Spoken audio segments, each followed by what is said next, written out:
नमस्कार। समर्पण मिडिया धनगढीको नौलो प्रयास अथवा फरक प्रयास युट्युब भिडियो च्यानल क्लासमा तपाईलाई आज पनि स्वागत गर्न चाहन्छौँ।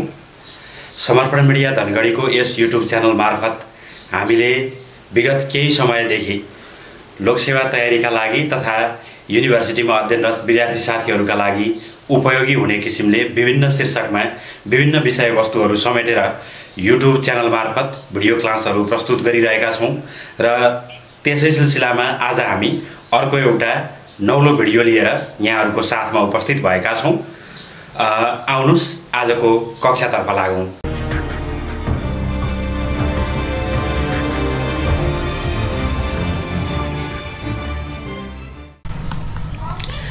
रिसर्च मेथोडोलोजीको आजको नयाँ क्लास अथवा नयाँ भिडियोमा सबै साथीहरूलाई स्वागत गर्न चाहन्छु र आजको हाम्रो टपिक छ chapter 2 literature searching and theoretical framework.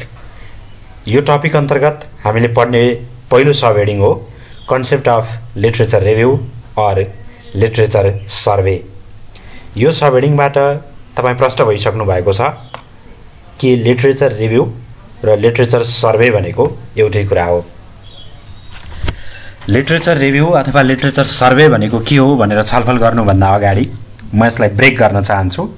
Literature भनेको के हो भनेर बुझ्नुभयो भने तपाईलाई लिटरेचर सर्वे भनेको के हो भनेर बुझ्न अझै सहज हुन्छ। त्यसकारण हामी सबैभन्दा पहिला लिटरेचर भनेको के हो भन्ने विषयमा छलफल गरौँ। डेफिनेसनमा जानुभन्दा पहिले म तपाईलाई एउटा एक्जाम्पलबाट प्रश्न पार्न चाहन्छु। तपाईँ आफूलाई एउटा रिसर्चर सम्झिनुस्। तपाईलाई कुनै एउटा फिल्डमा रिसर्च गर्नु छ।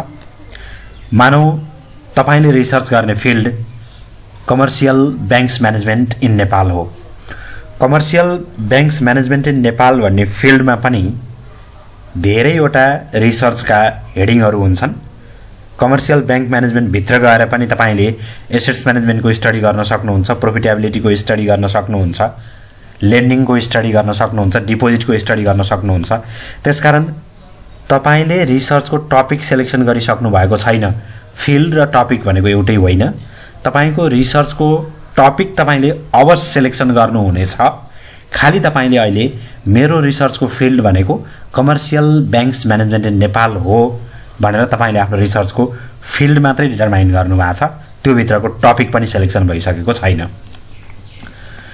Commercial banks management in Nepal भन्ने फिल्ड सेलेक्सन गर्नुभएको छ भने तपाईले यो फिल्डलाई बुझ्नको लागि पब्लिस्ड तथा अनपब्लिस्ड रिलेटेड पब्लिस्ड तथा unpublished related books, research reports, articles, journals, dissertations, thesis, government publications, reports of financial and marketing activities etcetera. यसरी पब्लिस्ड र अनपब्लिस्ड विभिन्न स्टडी मटेरियल्स अथवा रिडिङ मटेरियल्स कलेक्सन गर्नुहुन्छ। त्यो स्टडी मटेरियल्सलाई हामी रिसर्च मेथोडोलोजीको ल्याङ्ग्वेजमा लिटरेचर भन्छौँ।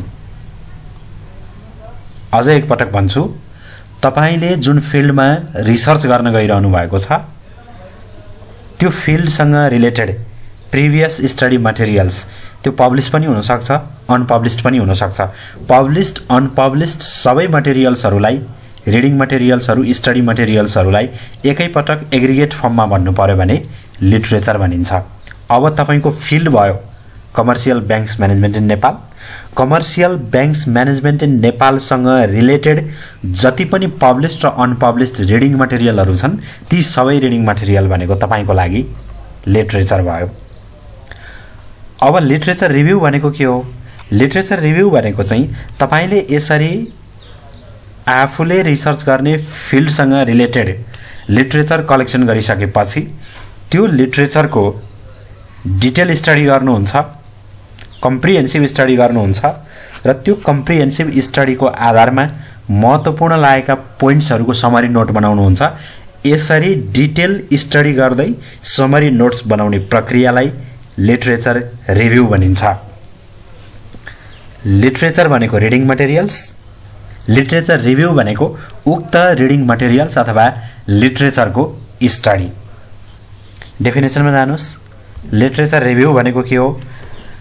Literature review is going through previous studies, books and other reading materials related to current issue with the purpose of knowing the research issue in detail and find out appropriate methodology is known as literature review or literature survey.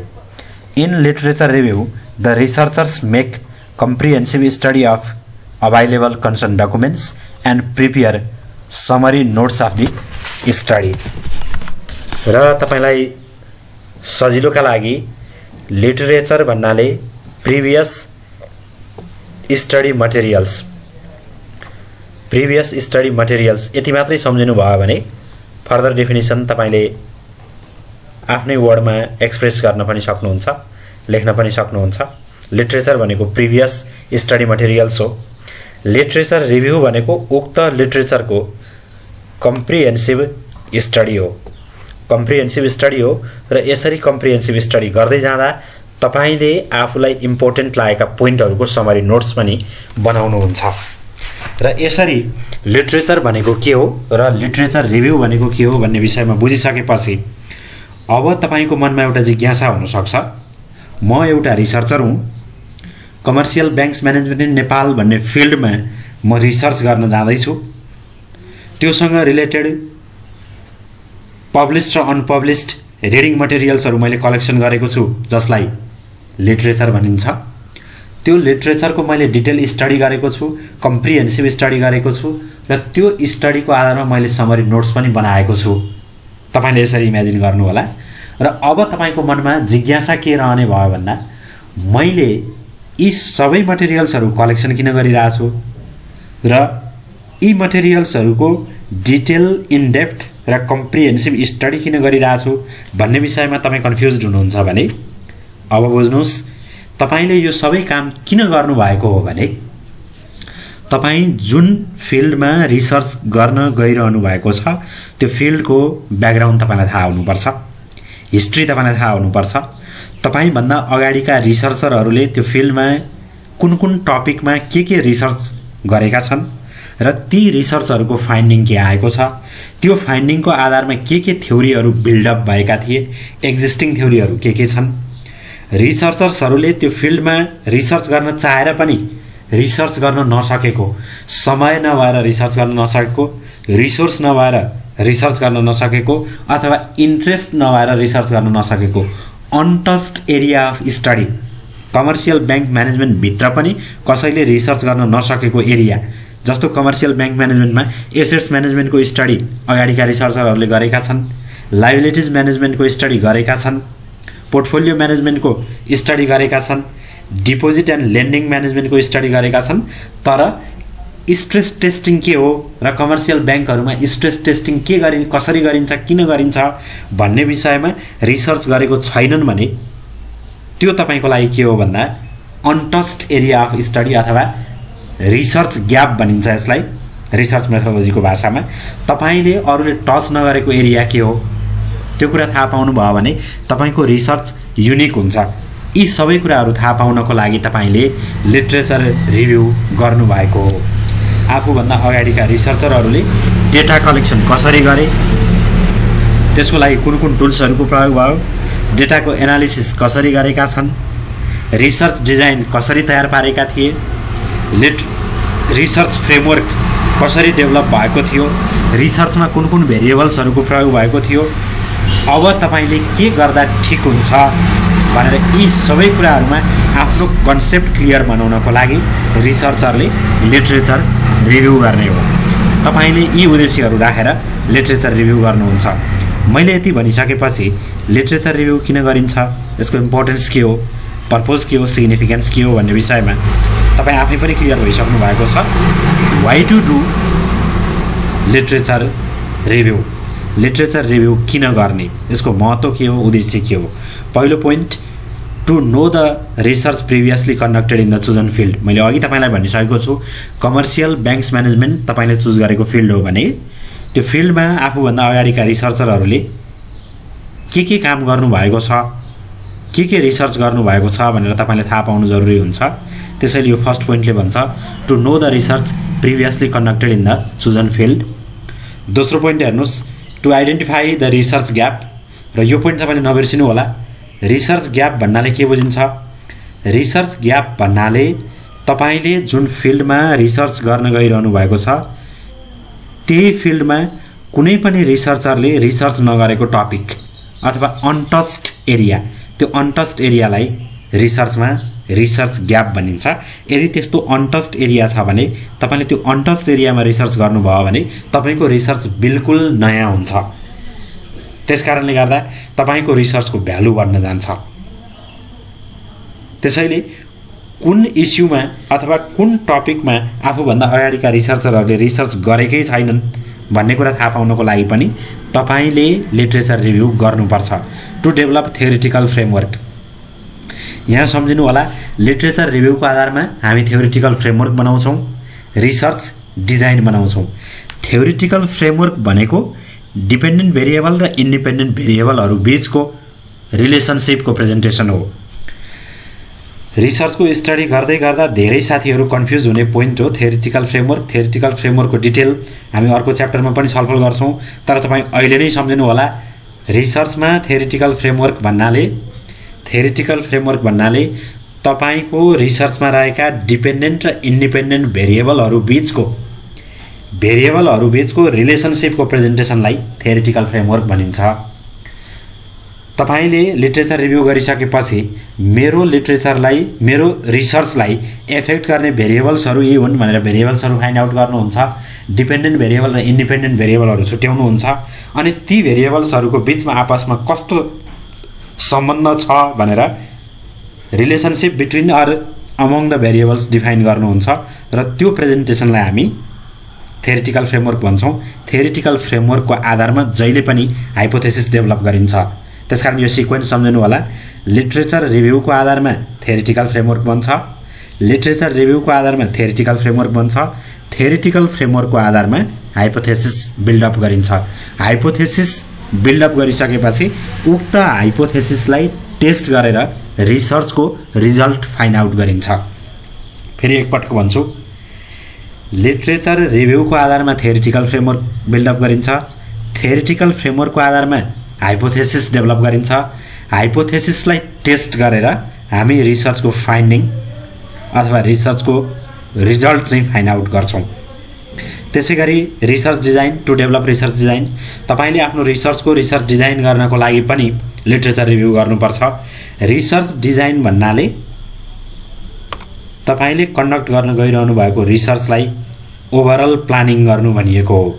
तपाईले research कहाँबाट start गर्ने, रिसर्चको ending कहाँ गएपछि हुन्छ, research किन गर्ने, research कहिले गर्ने, रिसर्च कसले गर्ने, रिसर्च कसको लागि गर्ने, रिसर्चमा तपाईले कति टाइम लगाउनुहुन्छ, कति रिसोर्स, कति म्यानपावर, कति बजेट लगाउनुहुन्छ, त्यो सबै कुराको ओभरअल प्लानिङ स्ट्रक्चर। तपाईले डेटा कलेक्सन कसरी गर्नुहुन्छ, डेटा कलेक्सनका टुल्सहरू के हुन्, डेटा एनालिसिस कसरी गर्नुहुन्छ, डेटाको प्रेजेन्टेसन कसरी गर्नुहुन्छ, ती सबै कुराको प्लानिङ भनेको ओभरअल प्लानिङ र स्ट्रक्चर, जसलाई हामी रिसर्च डिजाइन भन्छौँ। रिसर्च डिजाइन बनाउनको लागि पनि तपाईले लिटरेचर रिभ्यू गर्नै पर्छ। To update the current issues, मैले अघि भनिसकेँ, तपाईले जुन फिल्डमा रिसर्च गर्न गइरहनु भएको छ त्यो फिल्डको विषयमा तपाईँ अपडेटेड हुनुपर्छ। अपडेटेड हुनका लागि बजारमा अभाइलेबल भएका पब्लिस्ड अनपब्लिस्ड सबै मटेरियल्स अथवा लिटरेचरको स्टडी गर्नुपर्छ। त्यही लिटरेचरको स्टडी गर्ने कामलाई हामी लिटरेचर रिभ्यू भन्छौँ। To know the method of data analysis, आफूभन्दा अगाडिका रिसर्चरहरूले डेटा कलेक्सन कसरी गरे, डेटा एनालिसिस कसरी गरे, ती डेटा कलेक्सन र डेटा एनालिसिसका टुल्स र मेथड्सहरू फेलियर भए कि सक्सेसफुल भए, त्यसको आधारमा तपाईले आफ्नो लागि एप्रोप्रिएट हुने डेटा कलेक्सनको टुल्स र डेटा एनालिसिसको बेसहरू के हो भन्ने कुरा क्लियर हुन सक्नुहुन्छ। त्यसैगरी to assess the success of various research design, मैले माथिल्लो पोइन्टमा भनिसकेको छु, अगाडिका रिसर्चरहरूले कुन रिसर्च डिजाइन प्रयोग गर्दा त्यो रिसर्च डिजाइन सफल भयो र कुन रिसर्च डिजाइनहरू फेलियर भयो भन्ने आधारमा तपाईँ आफ्नो लागि सक्सेसफुल रिसर्च डिजाइन र सक्सेसफुल थ्योरिटिकल फ्रेमवर्क बिल्डअप गर्न सक्नुहुन्छ। सक्सेसफुल तरिकाले डेटा कलेक्सन र एनालिसिसका टुल्सहरू सिलेक्सन गर्न सक्नुहुन्छ। To identify the potential relationship between र अमङ द भेरिएबल्स, माथि पनि भनिसकिएको छ थ्योरिटिकल फ्रेमवर्कमा थ्योरिटिकल फ्रेमवर्क भनेकै डिपेन्डेन्ट र इन्डिपेन्डेन्ट भेरिएबल्सहरु बीचको रिलेसनशिपको प्रेजेन्टेसन हो।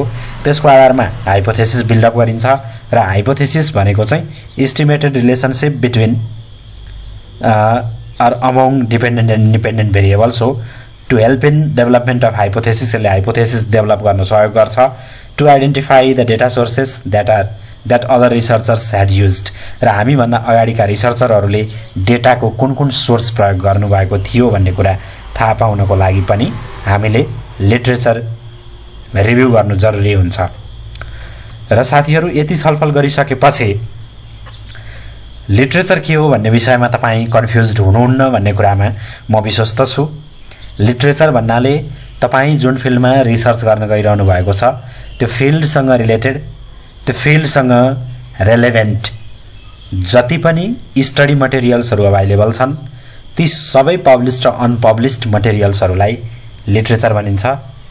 त्यो लिटरेचर कलेक्सन गरिसकेपछि त्यसको डिटेल कम्प्रिहेन्सिभ स्टडी गर्नु र त्यो स्टडीको आधारमा आफूलाई महत्त्वपूर्ण लागेका पोइन्टहरूको समरी नोट बनाउनुलाई लिटरेचर रिभ्यू भनिन्छ।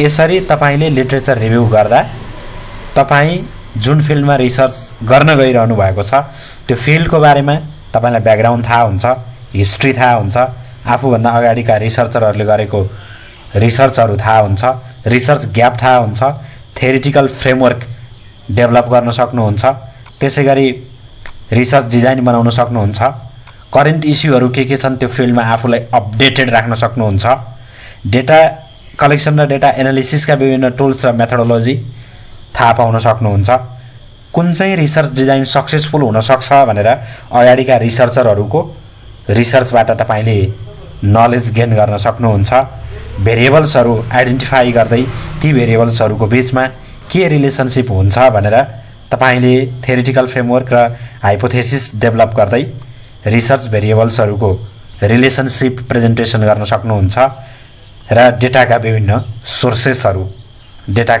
सोर्सेसहरू थाहा पाउन सक्नुहुन्छ। यसका लागि तपाईले लिटरेचर रिभ्यू गर्नुपर्छ अथवा लिटरेचर सर्वे गर्नुपर्छ। यति छलफल गरिसकेपछि अर्को सब हेडिङमा हामी डिस्कसन गर्छौं लिटरेचर रिभ्यूको प्रकार के हुन्छ, kinds or types of literature, लिटरेचरको टाइप्स के हुन्छ भन्ने विषयमा हामी यहाँ छलफल गर्छौं। लिटरेचरको तीनवटा टाइप हुन्छ।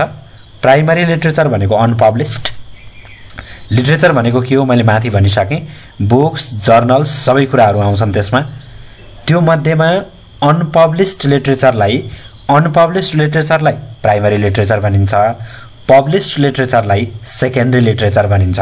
साथीहरू तपाईले बुझिसक्नु भएको छ, अनपब्लिस्ड मटेरियल्सलाई प्राइमरी लिटरेचर भनिन्छ भने पब्लिस्ड लिटरेचरलाई सेकेन्डरी लिटरेचर भनिन्छ।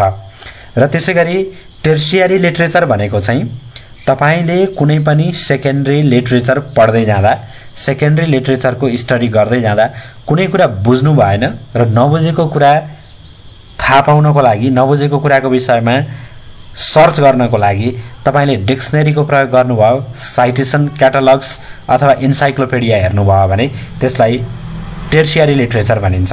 फेरि एकपटक सम्झाउँछु, प्राइमरी लिटरेचर भन्नाले अनपब्लिस्ड मटेरियल्स, प्राइमरी लिटरेचर भनेको अनपब्लिस्ड मटेरियल्स, सेकेन्डरी लिटरेचर भनेको पब्लिस्ड मटेरियल्स र टर्सियरी लिटरेचर भनेको चाहिँ सेकेन्डरी लिटरेचर यानी कि पब्लिस्ड। उदाहरणको लागि मानौँ तपाईँ कुनै बुक पढ्दै हुनुहुन्छ, कमर्सियल बैंक म्यानेजमेन्ट इन नेपालकै एक्जाम्पलमा जान्छु म।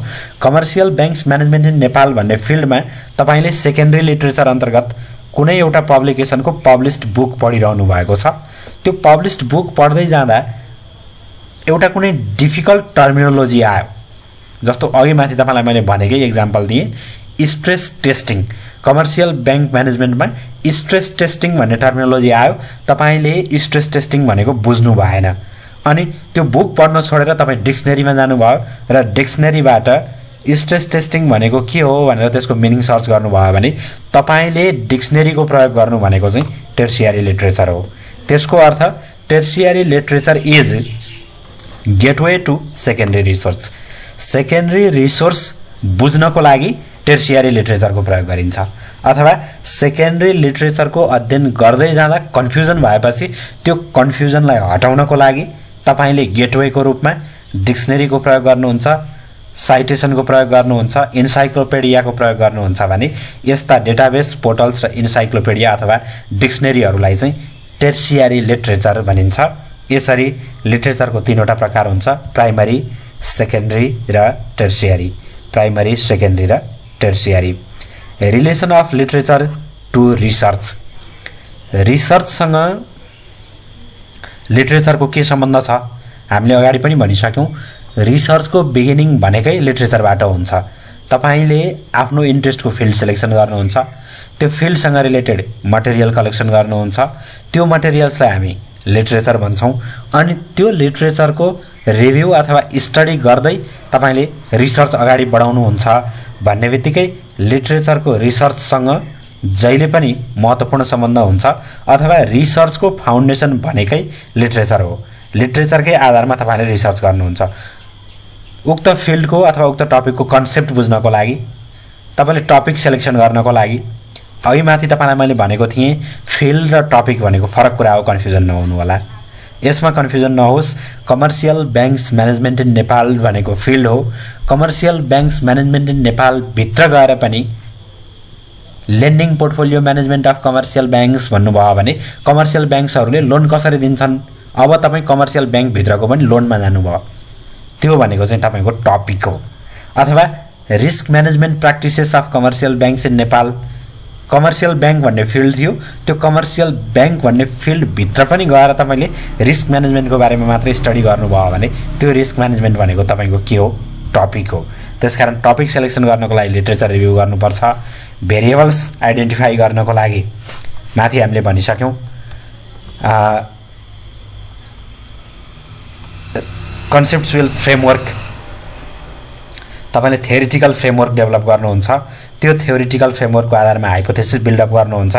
थ्योरिटिकल फ्रेमवर्कमा पनि तपाईले डिपेन्डेन्ट र इन्डिपेन्डेन्ट भेरिएबल्सहरू बीचको रिलेसनसिप देखाउनुहुन्छ र हाइपोथेसिसमा पनि तपाईले डिपेन्डेन्ट र इन्डिपेन्डेन्ट भेरिएबल्सहरूको इस्टिमेटेड रिलेसनसिप देखाउनुहुन्छ, जसका लागि भेरिएबल्सहरू आइडेन्टिफाई गर्नुपर्छ। Develop conceptual framework. तपाईले कन्सेप्चुअल फ्रेमवर्क, डिपेन्डेन्ट र इन्डिपेन्डेन्ट भेरिएबल्सहरू बीचको रिलेसनसिप डेभलप गर्नुपर्छ, हाइपोथेसिस डेभलप गर्नुपर्छ। त्यसको लागि तपाईले लिटरेचरको प्रयोग गर्नुहुन्छ। Decide research design. Research design भनेको ओभरअल प्लानिङ एन्ड स्ट्रक्चर। रिसर्चको प्लानिङ र स्ट्रक्चर बनाउनलाई रिसर्च डिजाइन भनिन्छ, जसको लागि लिटरेचर रिभ्यू गर्नुपर्छ। Select the instrument for data collection. Data collection कसरी गर्ने, डेटा एनालिसिस कसरी गर्ने। डेटा कलेक्सन गर्दा प्राइमरी डेटा प्रयोग गर्ने हो कि सेकेन्डरी डेटा प्रयोग गर्ने हो? प्राइमरी डेटा हो भने प्राइमरी डेटा क्वेसनरबाट कलेक्सन गर्ने हो कि इन्टरभ्यू लिएर कलेक्सन गर्ने हो कि फिल्डमा गएर अब्जर्भेसन गर्ने हो? इन्स्ट्रुमेन्ट्सहरू सिलेक्सन गर्नको लागि। र select the tools for data analysis.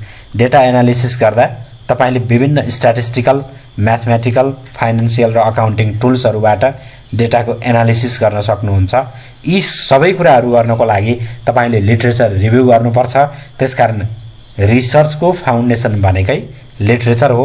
Relation of literature to research भनेको ठाउँमा तपाईले लिटरेचरले रिसर्चलाई कुन कुन ठाउँमा हेल्प गर्छ भनेर यी पोइन्टहरू मेन्सन गर्नु होला। र यस पछाडिको हाम्रो सब हेडिङ छ कन्सेप्ट अफ थ्योरिटिकल फ्रेमवर्क। यो क्लास अथवा यो भिडियो बिगिनिङबाट ध्यान दिएर हेरिरहनु भएका साथीहरूलाई थ्योरिटिकल फ्रेमवर्क भनेको के हो मैले भन्नै पर्दैन। थ्योरिटिकल फ्रेमवर्कको विषयमा मैले माथि नै धेरै पटक भनिसकेको छु।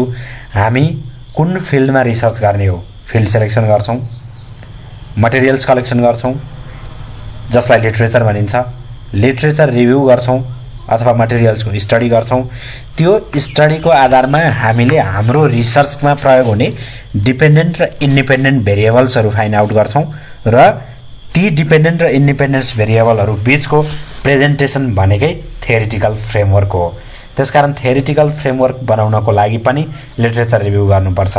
The presentation of relationship between dependent and independent variables is called theoretical framework. In other words, theoretical framework is a conceptual model that shows the relationship among the several factors or variables that have been identified as important to the problem. It helps to develop hypothesis. र यो sequence कहिले पनि नबिर्सिनु होला। Literature रिभ्यूको आधारमा theoretical framework बनाइन्छ। Theoretical फ्रेमवर्कको आधारमा हाइपोथेसिस डेभलप गरिन्छ।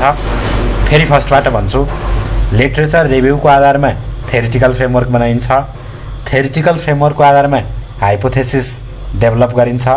हाइपोथेसिस टेस्ट गरिन्छ र हाइपोथेसिस टेस्टिङको आधारमा हामी रिसर्चको रिजल्ट फाइन्डिङ गर्छौँ। यो सिक्वेन्स सम्झिनु होला। त्यसै गरी हाम्रो अर्को सब हेडिङ छ needs and importance of theoretical framework for research. तपाईले रिसर्च गर्दा थ्योरिटिकल फ्रेमवर्क किन बनाउनु आवश्यक हुन्छ अथवा यसको महत्त्व के हो? यसको महत्त्व, यसको इम्पोर्टेन्स अथवा निड्स मेन्सन गर्नको लागि तपाईलाई थ्योरिटिकल फ्रेमवर्क भनेकै के हो भन्ने कुरा थाहा हुनुपर्छ। जहिले पनि यो बुझ्नुस्, थ्योरिटिकल फ्रेमवर्क भन्ने बित्तिकै तपाईले जुन इस्युमा स्टडी गरिरहनु भएको छ त्यो इस्युलाई एफेक्ट गर्ने भेरिएबल्सहरू के हुन्, भेरिएबल्स आइडेन्टिफाई गर्ने। त्यो भेरिएबल्स मध्येमा पनि इन्डिपेन्डेन्ट भेरिएबल्स कुन हो, डिपेन्डेन्ट भेरिएबल कुन हो र इन्डिपेन्डेन्ट र डिपेन्डेन्ट भेरिएबल्सहरूको बिचमा कस्तो सम्बन्ध छ भन्ने कुरा थ्योरिटिकल फ्रेमवर्कले देखाउँछ। त्यसो भए यसको महत्त्व के त? Clarity in variables. तपाईको रिसर्चमा प्रयोग हुने भेरिएबल्सहरूको बिचमा क्लियर रिलेसनसिप देखाउनको लागि, क्लियरली भेरिएबल्सहरू डिफाइन गर्नको लागि। डेटा कलेक्सन, इन्डिपेन्डेन्ट र डिपेन्डेन्ट भेरिएबल्सहरू थाहा पाइसकेपछि ती भेरिएबल्सहरूलाई तपाईले मेजर गर्नुहुन्छ। त्यो मेजरमेन्टको आधारमा डेटा कलेक्सन हुन्छ। डेटालाई एनालिसिस गर्नको लागि, डिपेन्डेन्ट र इन्डिपेन्डेन्ट भेरिएबल्सहरूको रिलेसनसिप देखाउनको लागि। र एउटा कुरा कहिले पनि नबिर्सिनु होला, हामीले करेन्ट रिसर्च गर्ने भनेको प्रिभियस रिसर्च र प्रिभियस थ्योरीहरूको आधारमा गर्ने हो। प्रिभियस रिसर्च र प्रिभियस थ्योरीहरूलाई टेक्दै, ती कुराहरूको अध्ययन गर्दै त्यसको आधारमा हामी नयाँ थ्योरी बिल्डअप गर्छौँ अथवा एक्जिस्टिङ थ्योरीलाई इम्प्रुभ गर्नको लागि रिसर्च गर्छौँ। भन्ने बित्तिकै हाम्रो रिसर्च जहिले पनि एक्जिस्टिङ थ्योरीसँग कनेक्टेड हुन्छ, to connect our research with other theories. र लास्टमा अन्तिम पोइन्ट भनेको गाइड टु इन्टरप्रिटेसन। तपाईले रिसर्चको जुन रिजल्ट फाइन्ड आउट गर्नुहुन्छ, हाइपोथेसिस टेस्टिङ गर्दा जुन रिजल्ट आउँछ त्यो रिजल्टको इन्टरप्रिटेसन पनि थ्योरिटिकल फ्रेमवर्कको आधारमा गर्नुहुन्छ। यसरी थ्योरिटिकल फ्रेमवर्कको रिसर्चमा धेरै ठुलो महत्त्व हुन्छ र यसको आवश्यकता यी पोइन्टहरूले जस्टिफाई गर्छ भन्ने कुरा हामीले बुझ्न सक्छौँ। त्यसपछि अर्को हेडिङमा हामी छलफल गर्छौँ theory and research. Theory and research भनेको चाहिँ to sides of a coin भनेर बुझ्नु होला। तपाईले एउटा कोइन टस गर्दा हेड र टेल आउँथ्यो।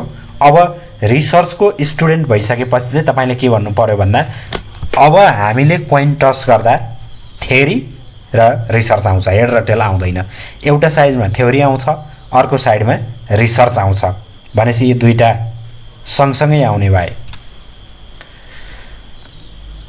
रिसर्च र थ्योरीको सम्बन्ध के, रिलेसनसिपको व्याख्या हामीले यो हेडिङमा गर्छौँ। र यसमा म तपाईलाई यो डेफिनेसन अथवा यो सेन्टेन्स नपढिकन एक्जाम्पलबाट तपाईलाई म प्रश्न पार्छु। तपाई कुनै नयाँ रिसर्च गर्न गइरहनु भएको छ भने सबभन्दा पहिला तपाईले त्यो रिसर्च हेडिङसँग सम्बन्धित मटेरियल्स अथवा बुक्सहरू अथवा रिडिङ मटेरियल्सहरू कलेक्सन गरेर पढ्नु पर्ने रहेछ। त्यसको अर्थ एक्जिस्टिङ थ्योरीहरूकै आधारमा नयाँ रिसर्च गरिन्छ। एक्जिस्टिङ थ्योरीहरूकै आधारमा नयाँ रिसर्च गरिन्छ भन्ने बित्तिकै हामीले गर्ने नयाँ रिसर्चको फाउन्डेसन अथवा नयाँ रिसर्चको बेस भनेकै थ्योरी हो। त्यसकारण existing theories provide foundation for current research. रिसर्च र थ्योरीको एउटा सम्बन्ध त्यो हुन्छ। एक्जिस्टिङ थ्योरीबाट नयाँ रिसर्च सुरु हुन्छ।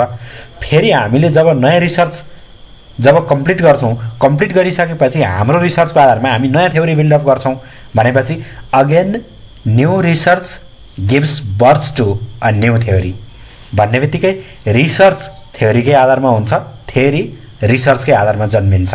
यसरी रिसर्च र थ्योरीको बिचमा म्युचुअल रिलेसनसिप हुन्छ अथवा अन्योन्याश्रित सम्बन्ध हुन्छ भन्दै हामीले रिसर्च र थ्योरीको सम्बन्धको विषयमा छलफल गरेका छौँ।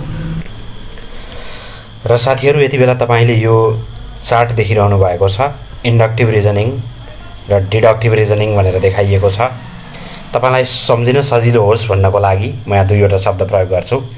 इन्डक्टिभलाई इन्क्रिजिङ भनेर बुझ्नु होला, डिडक्टिभलाई डिक्रिजिङ भनेर बुझ्नु होला। इन्डक्टिभलाई इन्क्रिजिङ मैले किन भनिरहेको छु भने तपाईले यो एरो हेड हेर्न सक्नुहुन्छ। यो एरो अपवर्ड मुभमेन्ट देखाउँछ इन्डक्टिभ रिजनिङमा र डिडक्टिभ रिजनिङमा यो एरो हेड हेर्नुभयो भने यो एरोले डिक्रिजिङ मुभमेन्ट देखाउँछ।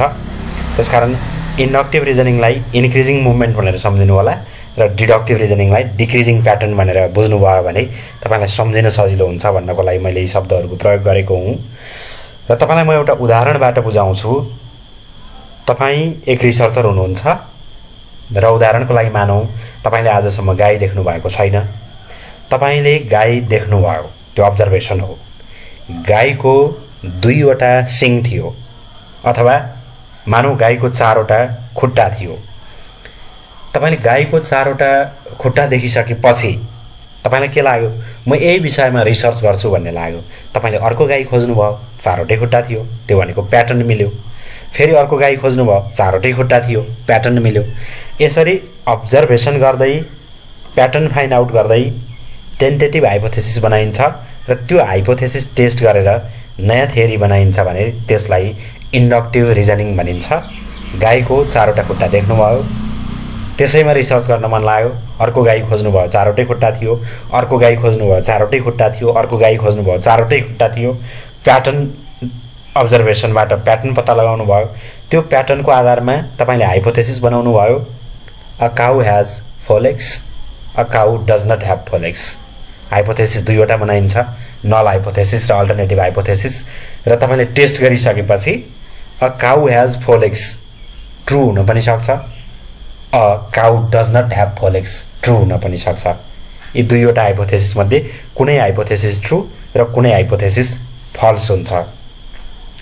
र अन्तिममा तपाईले टेस्ट गर्दै जाँदा अ काउ हैज 4 legs भन्ने हाइपोथेसिस ट्रू भयो र a cow does not have 4 legs भन्ने हाइपोथेसिस फल्स भयो भने अब तपाईले थ्योरी के बनाउनु भयो भन्दा तपाईको ट्रू भएको hypothesis a cow has 4 legs लाई तपाईले आफ्नो थ्योरीको रूपमा व्याख्या गर्नुभयो भने यसलाई इन्डक्टिभ रिजनिङ एप्रोच भनिन्छ। यसरी इन्डक्टिभ रिजनिङ एप्रोचमा अब्जर्भेसनको आधारमा थ्योरी बनाइन्छ। नयाँ थ्योरी बिल्डअप गर्नको लागि इन्डक्टिभ रिजनिङ एप्रोचको प्रयोग गरिन्छ।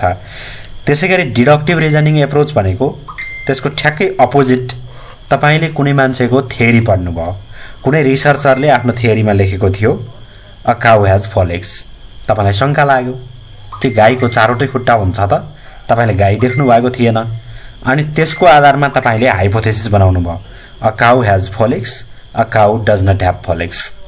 त्यसपछि तपाई अब्जर्भेसनमा जानुभयो, अब्जर्भेसनमा गएर गाई खोज्नुभयो, हेर्नुभयो 4 वटा खुट्टा थियो, a cow has 4 legs true भइराछ, a cow does not have 4 legs false भइराछ।